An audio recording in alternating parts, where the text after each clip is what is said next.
Welcome to Seize Your Mind, the podcast about soccer, mental toughness, and life. I'm your host, Brandon Stone. Today's guest is head coach of Sporting Kansas City, Peter Vermes. Peter, how are you today? I'm doing well, Brandon.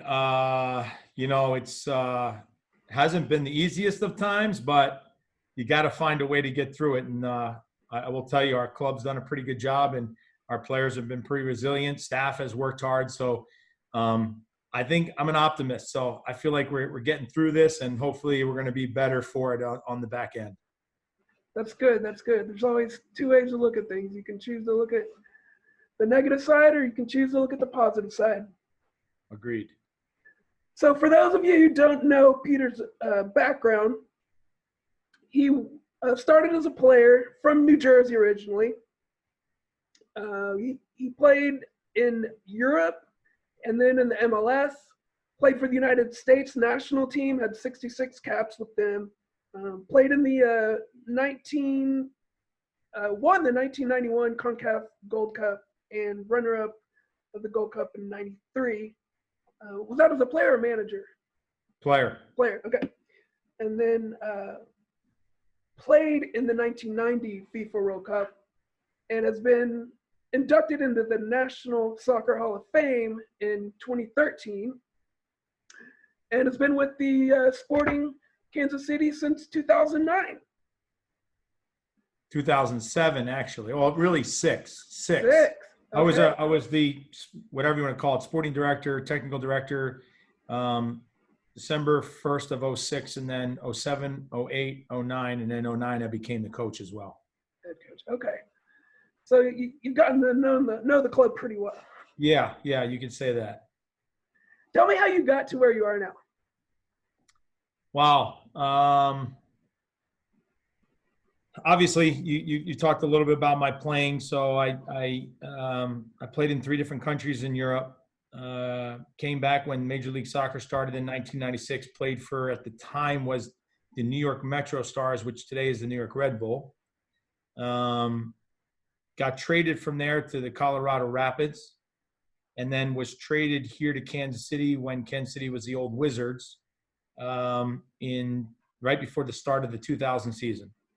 And I played here 2000, 2001, 2002. I retired, stayed here in town, and took over a youth club.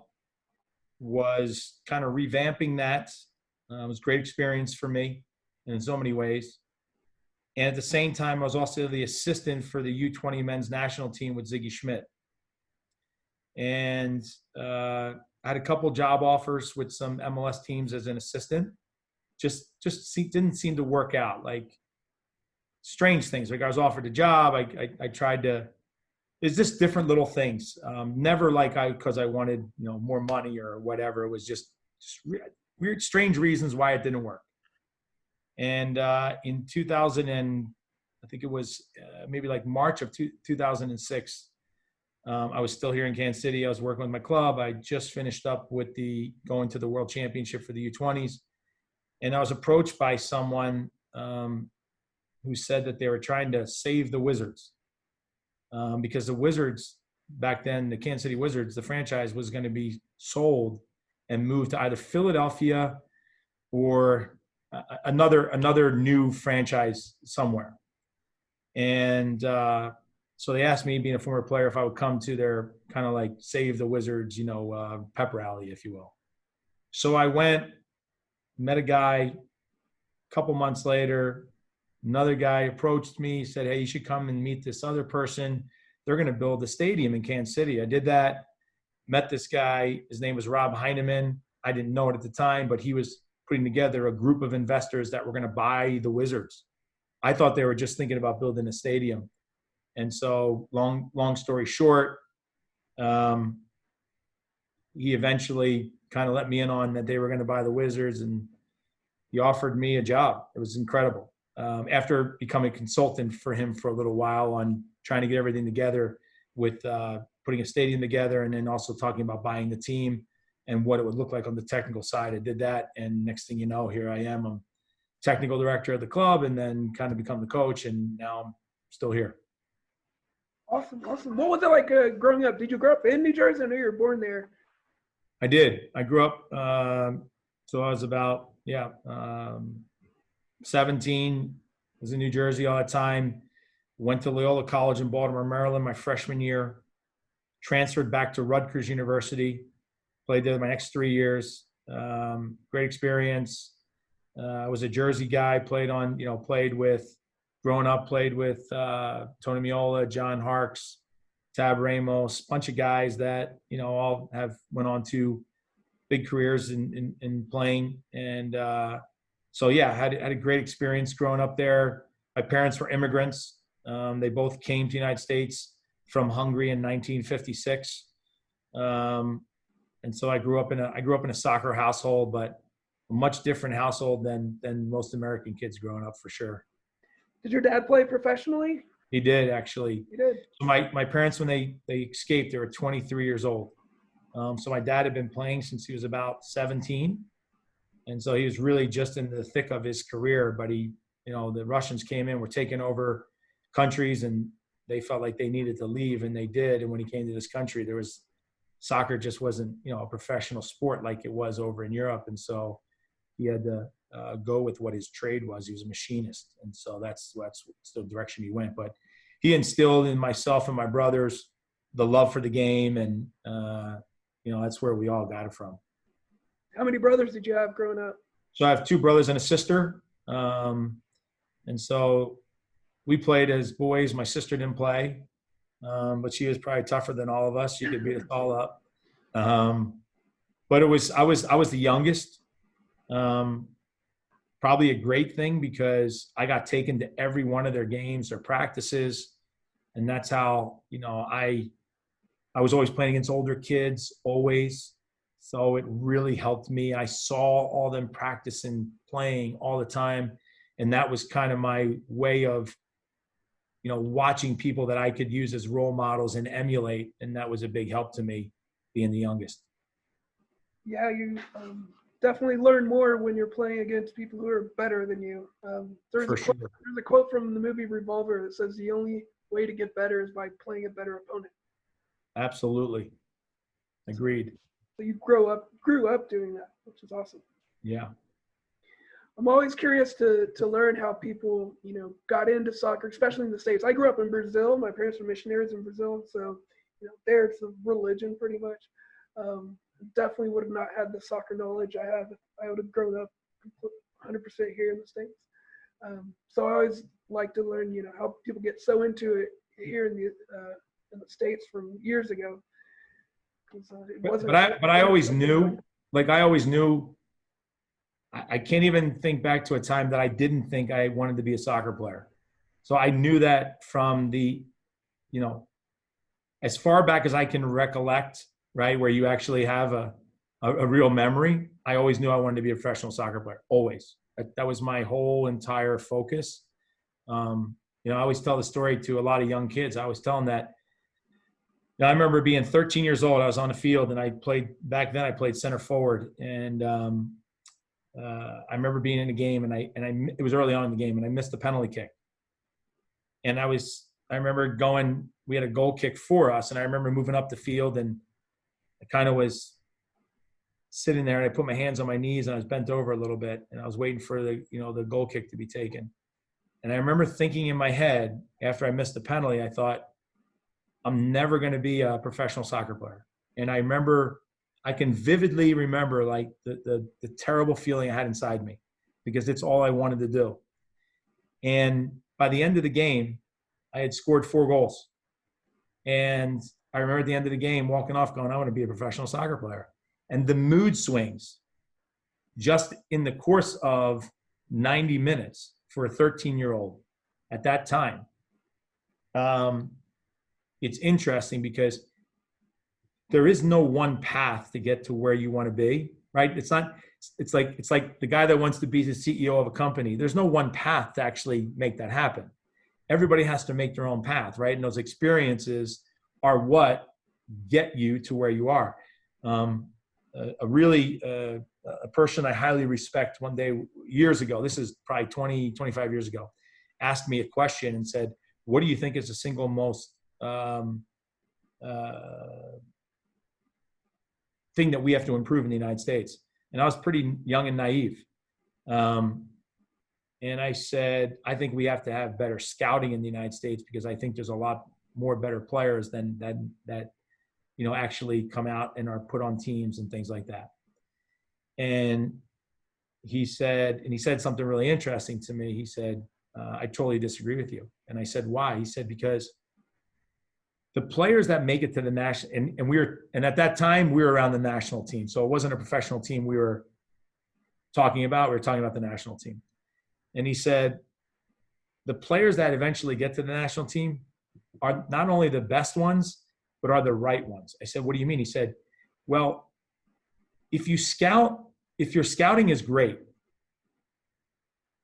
it means you only identified the really good players, but it doesn't necessarily mean you identified the guys that are going to have the ability to be the most successful, because you have to go through the good and the bad, the ups and downs, to prepare yourself to be able to be successful at that level. And I never really thought about it that way until it was said to me. And I've been a big believer that, yeah, you have to be able to identify talent, but you also have to be able to figure out of whether or not the person that you're bringing in has what it takes inside to actually be successful. It has a winning mentality. A winning mentality is not, can they win the game, but do they have the wherewithal that when they get knocked down, do they get back up? Do they fight when pushed into a corner? Do they bend or do they break? Those are the things that you're trying to really find out about and I'm talking about we're talking about soccer right now, right? We're talking about sports. In sports, that's what you're looking for. At least that's what I'm looking for. I'm trying to find out how strong of a mentality does someone have. You look at guys that are really small, and people will say, oh, that guy's got small man's disease, right? They got a chip on their shoulder because they're small. Well, sometimes they're some of the best guys because they have so much to prove all the time that even though they're small, that they're going to knock you out. Doesn't matter how big you are, right? Those are kind of guys that you're looking for, that mentality of always feeling like they have something to prove to you. And if someone's just been winning the whole time, their entire life, they're not going to have that, know what it's like to have that resiliency. Well, you could use a boxer's a great example. You take a boxer, right? You take a boxer, even Mike Tyson, who I remember watching him in his prime when he first started out, and he was just winning. I mean, nobody could come close to him. And just like a lot of us do, it's kind of normal, it's human. He let his guard down. He didn't prepare as he used to for all the other fights, and things changed in his life. He lost his trainer, Kuzumato. He lost him, and he was a guy who also kept him on the straight and narrow. And what happens is, imagine that you're a boxer and you're knocking everybody out. You've never been knocked down. You've never been cut. And now all of a sudden you get into the ring, you got a fight, and some guy pops you and now cuts you and you bleed. It's now what happens to you at that moment. How do you react? Again, do you break or do you bend? And those are the things that I think that's when you look at if somebody's a winner or not. Because Michael Jordan's a great example. It's not all the championships he's won. It was all the things that he did to try to win those championships. Those are the things that are the definition of a winner. There's many players that have come to our club that have never won, and then they come here and they win. Why is that? Is it because we teach guys how to win, or is it because do we provide them the environment to actually get the best out of the qualities that they have, and then they eventually become a winner because now they're in the right place that gives them the chance to showcase who they are, what they have, and now they can put it out in an environment where they feel comfortable. Because I always say there's a lot of great, like an example is in Major League Soccer, there's a lot of really, really good players. But I could tell you there's a lot of really good players on other teams that I would never bring to our team because I don't think they fit us. That doesn't mean they're a bad player. It just means they don't fit us. And so that's to me the important aspects of sports. You got to find the person that fits, not just the player that fits, because it's a combination of those two things. They have to fit into the culture, and you have to kind of figure out a way to measure the intangibles. Very hard thing to do. And you mentioned culture. So imagine when you take over a team that, let's just say, hasn't done well and hasn't had success and has a toxic environment. Where the issue is in that situation is you take over that team, and the second you walk in, you speak to the team and you tell them all the things that you're going to do. And as you're looking at them, you can already see in the faces that you have one bucket, you have a third of the guys already have put themselves in the place of saying, yeah, I don't believe a word you're saying, and I don't believe in you, and I don't want to be at this place. It's been terrible. I want to leave. So that's a third of the guys. Then you have a third of the guys that go, oh, I've been waiting for this. Finally, I get a guy that I can work with, I can believe in. This is what I'm looking for. So that other third, they're in. And then you got the third in the middle who sit there and say, you're going to have to show me because I don't believe you. I don't want to hear your words. You got to show me. And then from that third, it probably gets broken in half and half. And the half is that you convince the half, and the other half sit there and say, this is not for me. And so in all of that, you're now trying to establish your foundation of your culture while at the same time trying to assess the talent that you have and do they actually fit what it is that you want to do. And that's why in sports, coaches don't last long in organizations, because normally the word that everybody doesn't want to talk about is time. It takes time to build a team. It takes time to build a club. It takes time to build the culture. And if you don't have some good moments along the way to gain a little time, from your ownership or whatever, really hard to lay the foundation of what you want to do. You got to see some fruits along the way, or else you get discouraged. Yeah, because we're in a results-oriented business, and not only do the owners want to see it, but you also got to get it from your players. You got to show them that what you guys are doing actually is going to reap some rewards. And if you don't get any of that, it's hard to then get them to buy, with both feet into your culture. Gotcha. Take me back to that game where you missed the PK. You said you were crouched over and you thought, I'm never going to be a pro soccer player. What kept you from just throwing in the towel right then and there? You know how you're up in your upper right-hand corner, it says seize your mind? So it's a really simple thing. It's mentality. There's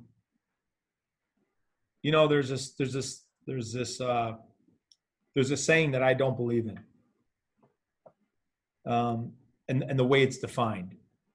You'll hear when people say, oh, that he was just burned out. He had to quit the game, or as a coach, he was burned out. He just couldn't do it anymore. You tell me, and we're not talking about how should I say this? We're not talking about age, because obviously soccer, you can't play till you're 50 years old, right? You can't play, it's just not going to happen. Physically, at some point, you just can't do it anymore. So let's not use age. When someone is successful with something, like really successful in something, very rarely do you ever hear somebody say, hey, I'm burned out, right? Michael Jordan didn't leave basketball the first time because he didn't like playing basketball. He didn't like the attention and the negativity around him, and he wanted to get away from that, right? That's why he got away the first time. It wasn't because he didn't like basketball anymore. He was burned out from the pressure of outside of basketball. That's why he left. And so I think it all comes down to mentality. If you really want something, you will overcome all the hurdles. You will overcome all of the people that say you can't do it or why you shouldn't do it. And all those failures, all those times when you you don't do well. I go back to it. It's how you react from those. You need to fail to succeed. You have to. You have to feel what it's like to lose. You have to feel what it's like to come in second, come in third, come in last. You have to feel that and never want to do that again. And so it was an easy thing. It was that I always knew I wanted to be a pro soccer player. I knew it wasn't going to be easy. My dad told stories to myself and my brothers about it's hard. You got to work hard. You got to work harder than everybody else. You got to train. You got to train when people aren't around. You got to train when people aren't asking you to train. You got to do all those things. And so it's the perseverance that, I went to tryouts. I remember going to, back then they had what was called regional teams. And so you first went to what was a state team. And if you made the state team in your age group, then they had regional teams in your age group. And if you did that, and then when you got old enough, then they had national teams. And I remember going to a regional team. I remember going to a state team and getting cut. And I remember kids that I was with that got cut. And they were like, I'm never doing this again. And I remember going up when I was about 16. I remember going up to a coach after he didn't pick me for the regional team. And I thought I had the best tryout ever. I was killing it. And I went up to him. I said, I want to know from you what it is that I have to do to make this team. That's pretty ballsy for a 16-year-old kid to do because, listen, I don't care what anybody says. It takes guts to approach an adult, especially when you're taught to respect them as well, right? And now you're questioning. In your own way, I didn't say to him, hey, you're crazy for not picking me. But I said, I want to know what I got to do to make your team because obviously I just had the tryout of my lifetime. And by the way, it wasn't like the best tryout for me. It was one of the best, I believe, one of the best trialists at the tryout. And I didn't make it. So I could have easily said, you know what, these guys are being mean to me. They're not picking me. But it wasn't like that. I wanted to go back and I wanted to do it. I wanted to prove those guys wrong.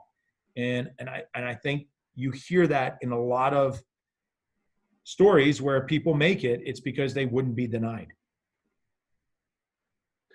What was the coach's answer to you when you said, what do I got to do? Oh, he honestly, he gave me standard stuff like, hey, you just need to work hard. You need to do this.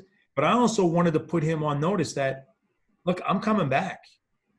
It wasn't like he gave me anything enlightening, But what I will tell you is that I also put him on notice. And, I actually made that guy's team a year later. And he is a guy that I have a tremendous amount of respect for because he also taught me something. You got to understand, when I told you I always wanted to be a professional soccer player, I always wanted to be a coach as well. And so for some reason, I always paid attention more so than all the other guys I played with.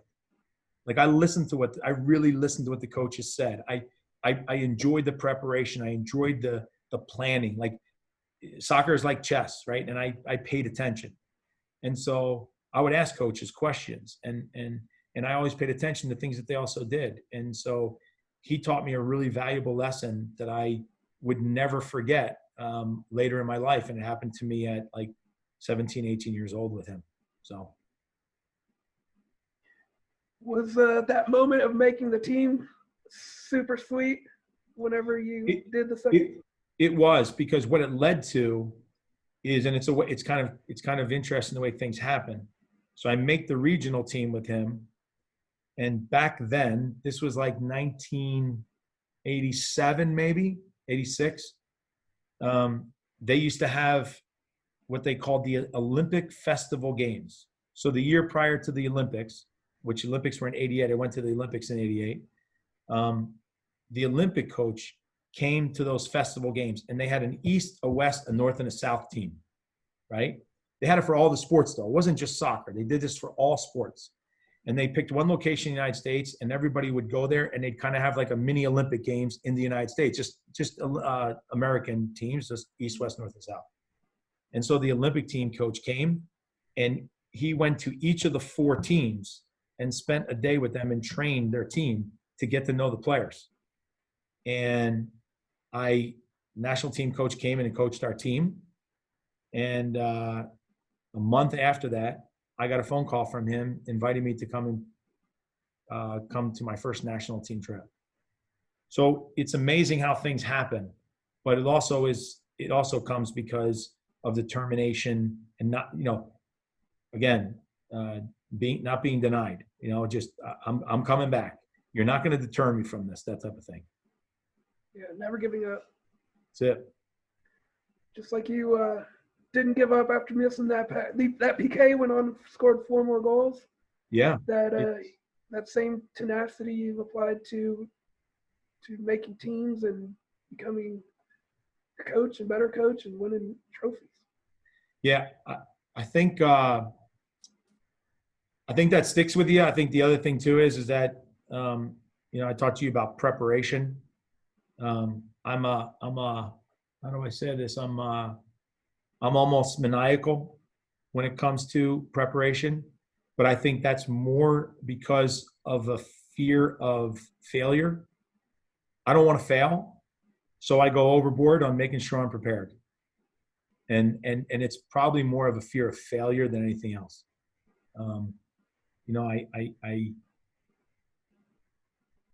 I feel it would be embarrassing to me to fail for my ownership group. Do you know what I mean? So I feel I have an obligation to them. They gave me this opportunity. I got to make sure that not only am I prepared, the team is prepared, that we are prepared for everything. And so that maniacal attitude towards preparation really comes from a fear of failure. And you don't want, at the end of the game or whatever, you don't want to have to look back and be like, I could have prepared better. You don't want that thought. No, I don't want to leave any stone unturned, right? I want to make sure that every single detail is covered so that, the last thing I want to do is lose because of I don't want to lose for any other reason than the other team that we played is just that much better than us. And even then, I want to try to find a way to beat them. So any other excuse, any other reason would just be, disastrous for me. Let's talk about dealing with nerves and dealing with pressure as a player, and what are some things you learned as a player that you can now use, techniques you use now with your team? So it's a really good question. I would say that I'm not the worry type guy.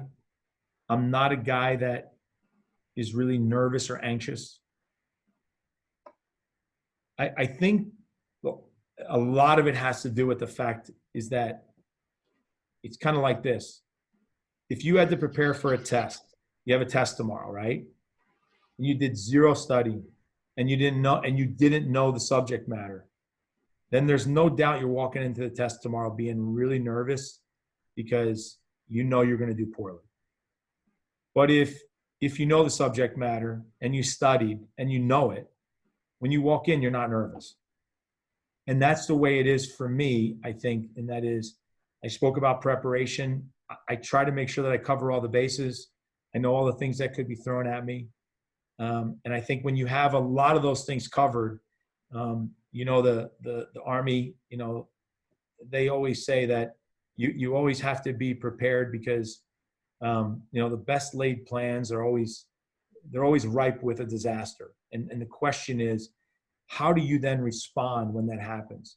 I think when you get yourself as prepared as you possibly can and you cover all those bases, that when the little one-off happens here or there, you tend to make better decisions in those moments. And so I just feel that for me, I'm not a nervous or anxious person when it comes to those situations because I've done the work prior to. What I would say is that I still have incredible, I have a high level of enthusiasm, excitement for like when a game's beginning, prior to the game. I want to get it on. I want to get it playing. It's like there's a level of almost lack of patience because I want the game to come. But that's because, you've done everything now. Let's go play. And I hate waiting around before a game. Gotcha. Well, you talked about disaster strikes with the well thought out plan. It made me think of that quote by Mike Tyson: "Everyone has a plan until they get punched in the mouth." Or everybody has a plan in soccer until somebody scores. And then once somebody scores, all of a sudden things change. And so, but the question is, do you have a plan for when somebody does score? What do you do? How do you play? Do you panic? What do you do? And that's also, it's not just the players in the field, it's also the coaches. Do they panic? Do they change the formation because they don't believe in what they're doing? Do they change formation because it's the right tactical move? Do your players believe, if you say, hey, let's keep playing the way we're going, do the players believe you in that? Or if you make the change, do they think now, hey, this guy doesn't know what he's doing because he's changing and he wasn't right in the first place? When you do change, do they believe that that's the right thing to do? I mean, all of those things come into it. It's more than just a right or wrong or a yes or no. It has so many other underlying connotations that you have to make sure that your guys are prepared for. And so, yeah, punch in the mouth, someone scores a goal, things change. And how do you respond? So how do you balance that? Like, you want to go in thinking, we're going to win, and you don't want to visualize losing. You want to visualize winning and winning 3-0, but you also, on the other hand, have to, have that other plan if what happens if we do get scored on. So how do you balance selling that vision of, yeah, we're going to go in and win 3-0, but if? It's not easy. I think the first thing, in our sport, I always say that the first thing I believe, you have to have a way of playing with the ball and you have to have a way of playing without the ball. And all the guys on your team have to know what you're doing in both of those situations. Because there's only two situations in soccer. There's when you have the ball and when you don't have the ball. But you got to know what you want to do in those two situations as well. And so you also have to see your team in a way that, do they have, first off, the talent, and then second off, do they have the mentality to respond when things are negative? Are we not playing well? Are we down a goal? Are we down 2 goals? Can we come back from that? Those are the things that you train your team to respond to. You train your team to deal with. And it doesn't happen overnight. And again, that is I still believe that is a level of confidence that is transmitted by the head coach, transmitted by the staff, because you can say you believe in somebody, but they have to feel it. Words are cheap. The emotion, the feeling is a totally different thing. You spoke about confidence. How do you help your team be more confident? It's hard to do it without winning. It's really hard to do it without winning. But I also think the way that you can build confidence early on when you're not winning is by also sticking to your plan. Not with blinders on, because you have to always self-evaluate, right? You can lay out a plan and you could also alter it. But you don't alter it because of outside influences, right? Because now all of a sudden somebody's telling you that, oh, this isn't going to work. They're telling you that because that's what they think, but they don't necessarily have your vision. So you have to be resolute to believe in what you're doing and knowing and seeing that you're making small little advancements. And if you are, you're on the right track. So setting kind of small goals along the way instead of the win, there's some smaller steps you can get measured before that. For sure. And again, it's little things. It's steps in the right direction. And that's why, if you're doing that and then you abandon your plan, then the guys are confused, right? They're confused. They're like, what are we doing?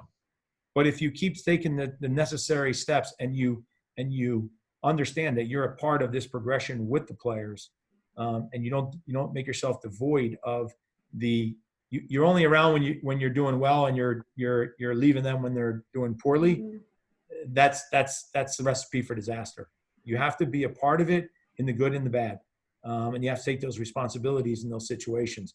And when you do, I think you gain a lot of confidence, not only in what you're doing, but also in the people that are working with you. So you have to take responsibility. For sure. Got to be accountable. You got to be willing to admit when you made a mistake, and you also got to be willing to, as much as you're willing to bask in the glory, you've got to be willing to say, hey, listen, I made a mistake here and we got to change this or that, and be transparent with it. Yeah, that's huge. Speaking of the team, how do you help the team be, more cohesive? Takes time because of your culture. First off, you try to there's one thing to find good talent, but the other is to find good people. And we play a team sport. And so one of I have 4 pillars that our culture is built on. And the first is the team is always first. There's no individuals. It's about the team and the team only. That's the way it is. And if that doesn't work for you, then maybe you're in the wrong place. So I would say that builds cohesion really quickly. Excuse me. Sure. What are the other 3 pillars? Team is always first is number 1. Number 2 is intelligence for the soccer field, right? If I put a game plan together, give a guy a certain role in a game, I expect that he's going to be able to implement that in the game. It's that kind of intelligence. I don't need him to perform brain surgery on Monday morning, if you know what I mean. So that's that. A very, very high work ethic. You have to work hard. If you're not willing to work hard, I'm sorry, but in my opinion, you don't achieve anything. So you got to be willing to work hard, and you also got to be willing to work harder than all of your opponents.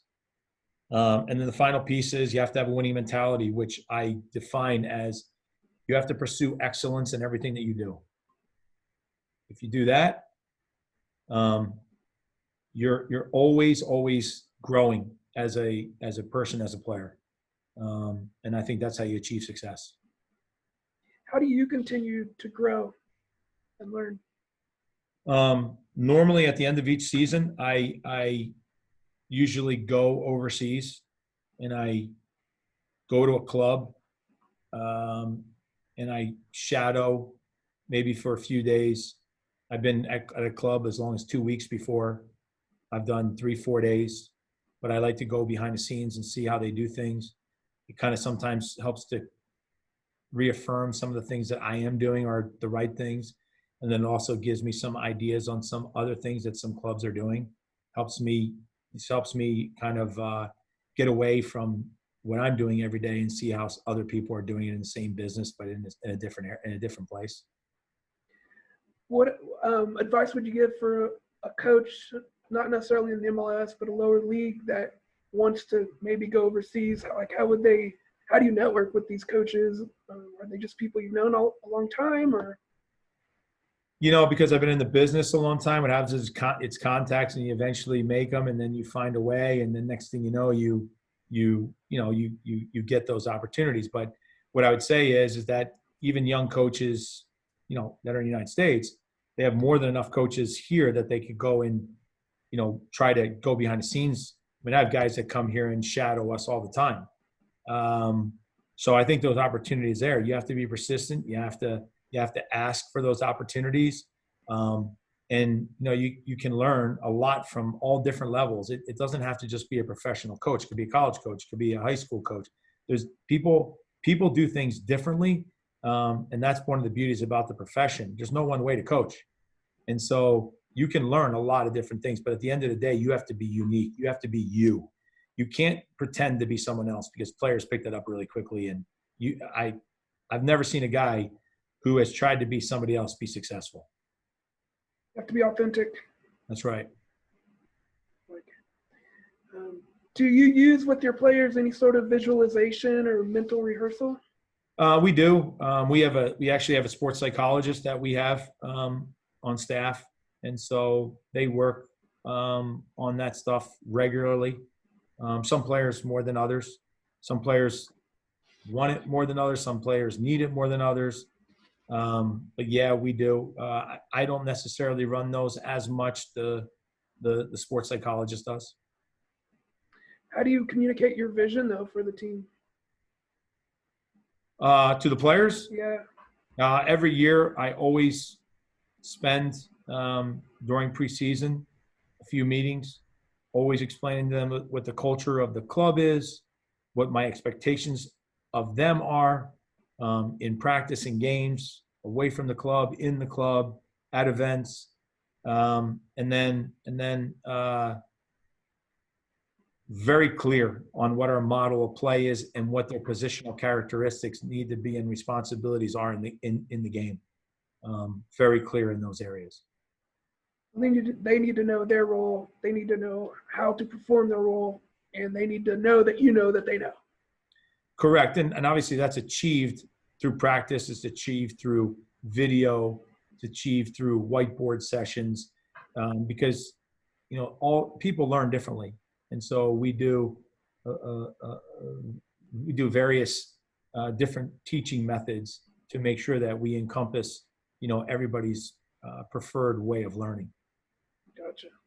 How do you keep things fun in the club? Winning. When you're winning, it's fun. I say again, like I think environment is everything. When you have an organized methodology, when you have relatable training sessions and things like that are to the way that you play, these guys are professionals, they're competitors. That's the kind of environment they want, an organized, competitive, well thought plan. And when they have it, they wind up enjoying what they do.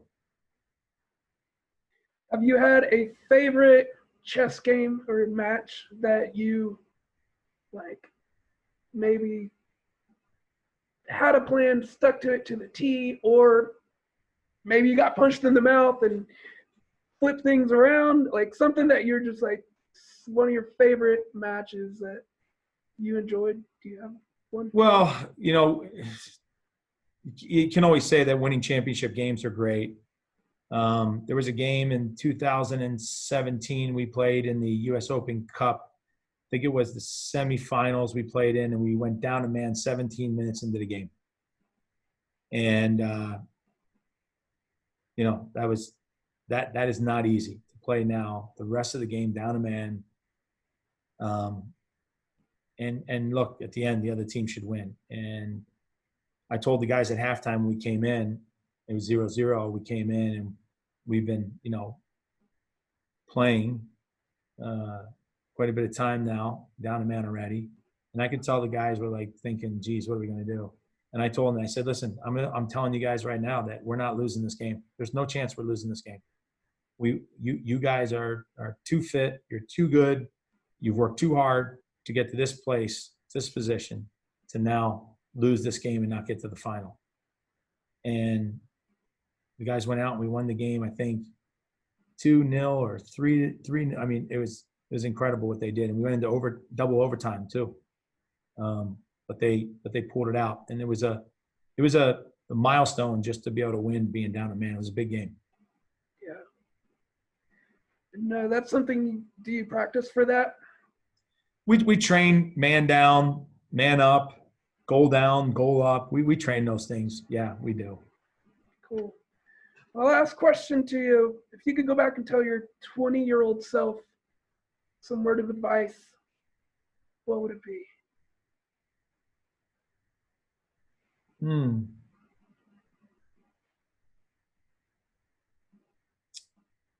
Probably probably at that point, I probably would say is enjoy what you're doing more, meaning that I was very focused.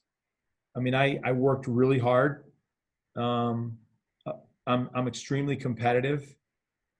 And I think I had a lot of really great experiences. You know, I played in the World Cup, I played in the Olympics, played overseas in 3 different countries. I don't necessarily know if at times I allowed myself to enjoy all those incredible experiences as much as maybe I should have, just because of the incredible focus that I had. But then you're not sure if you wouldn't have had that focus, would you have made it there? So it's a tough one, probably just to say maybe enjoy life a little bit more at that point. Awesome. Well, Peter, thank you so much for being on here. I've really enjoyed getting to know you, getting to know more about the culture at sporting, and just how you do things and your mentality. So I really appreciate you being on the show, and I hope to stay in touch with you. Yeah, no problem, Brandon. Anytime. It was good speaking with you as well. And hopefully we'll do this again sometime. Okay. Great. Thank you All so right. much. Take care. Take care, buddy.